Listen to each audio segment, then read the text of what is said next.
Alhamdulillah Rabbil Alameen wa salatu wa salamu ala Sayyidil Mursaleen wa ala alihi wa sahbihi ajma'een amma ba'd. This is one of the numerous videos I've made about protests and the ruling of protests in Islam. Now, protests in definition, what are they?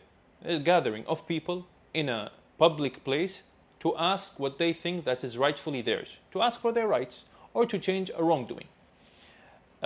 Protests in Islam, people think that the scholars haven't given fatwas on it and haven't given a ruling on it and didn't consider it or don't even know it. The answer is, of course they do. And they've given many, many fatwas on this. As a matter of fact, you know this. It took place in many times in Islamic countries, non-Islamic countries. And so the scholars have given fatwas on this.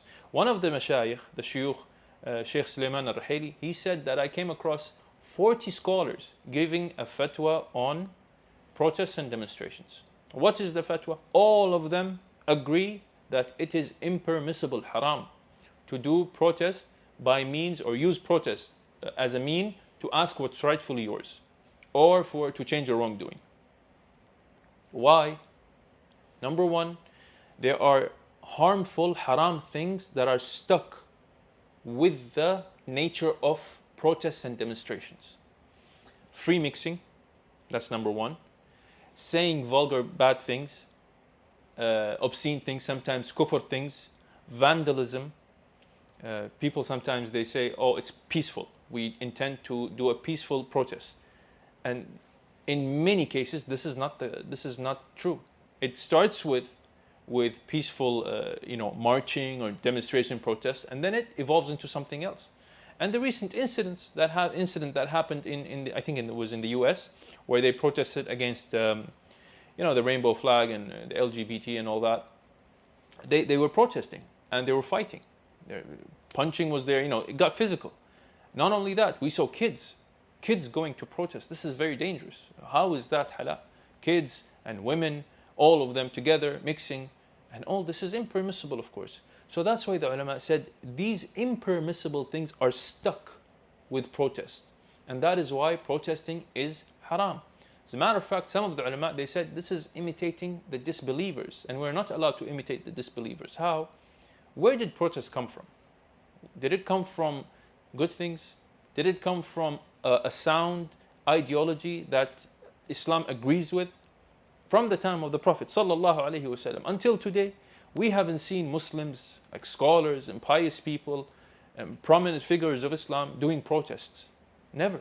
Not the Prophet, not the companions, not the people who came after them.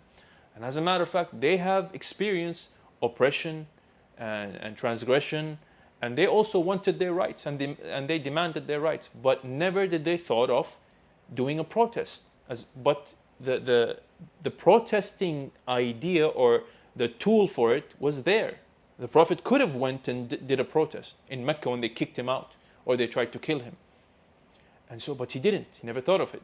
That means this is something that we have to even be mindful about. The best of people who was also oppressed and asked for his rights, but he didn't use protests for that.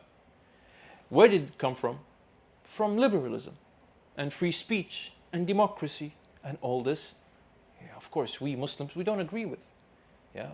So it is a tool branched from a false ideology, which is liberalism.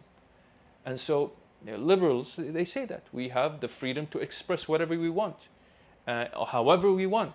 And one of their tools is protests and demonstrations. And that's why we see that the rise of protests and demonstrations were actually from the West. This is where, of course, liberalism was born. And of course then, because as you know, a lot of things in the West come to us, and we start imitating them, whether we know it or we don't know it, directly or indirectly. But this is how today Muslims in this century or in this decade, they started imitating this. And they think this is halal. As a matter of fact, some of the people think that this is an Islamic way to ask for rights. This is false. This is not true. I know you've seen maybe some figures, some so-called scholars who come up and say, oh, this is halal and this is permissible. These are not scholars. Sorry to say, and you don't disrespect, but these are not scholars. I'm talking about real scholars. I'm talking about authentic, Rabbaniyin scholars. Sheikh, like Sheikh bin Baz, Sheikh al-Albani, Sheikh Ibn Uthaymeen, ومقبل الوادعي, Sheikh al-Fawzan, Sheikh Abdul Muhsin al-Abbad, Sheikh Abdul Aziz al-Sheikh, Sheikh Salih al-Sheikh. The list goes on and on. These, all of them agree that protests are haram. They don't care about your emotions. They care about what is right and what is wrong. طيب Faris, we want to ask for our rights. No problem. Ask for your rights in permissible ways. Right to complain, do something that's beneficial. But protests, they're not beneficial. And reality told us this. Look at the Arab Spring. Did you guys forget about that? Arab Spring started with a protest, a peaceful protest. And look where it ended up. Countries destroyed, people lost lives, hundreds of thousands, maybe even millions. I don't know, I lost count of the body count. May Allah have mercy on the Muslims. And so, protest, we've tried it. It's been tried before, many, many times. Number one, it's not going to get you what you want. Number two, okay, it's not going to get you what you want. Now the people who went on a protest because of the schools and all that, and it got physical. In America, when it happened, what's going to happen? You think, khalas, the problem is solved? They solved the solution? No, they didn't. They just expressed their anger in a way that was wasteful and haram, and they went back home. That's it. Rather, go and seek permissible means. Write a complaint. Gather together, the families, gather together and write a complaint and raise it to the authorities. Fine, they're not going to listen. Then if you go and seek permissible means and it doesn't work, what do you want to do? Go to seek impermissible means? The answer is no. Have sabr.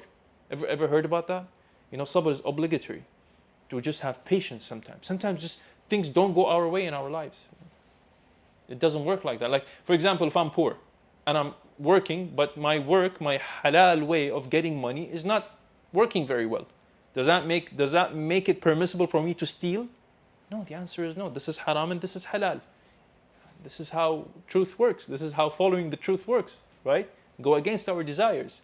And so a Muslim have to be mindful of that. Don't follow things just because of your emotions. No, follow it because it's halal. This is haram and this is halal. And this is how we take life, and this is how we understand life. Yeah. Anyways, may Allah guide us all, and may Allah keep us firm on this religion. هذا والله أعلم وصلى اللهم على نبينا محمد وعلى آله وصحبه أجمعين.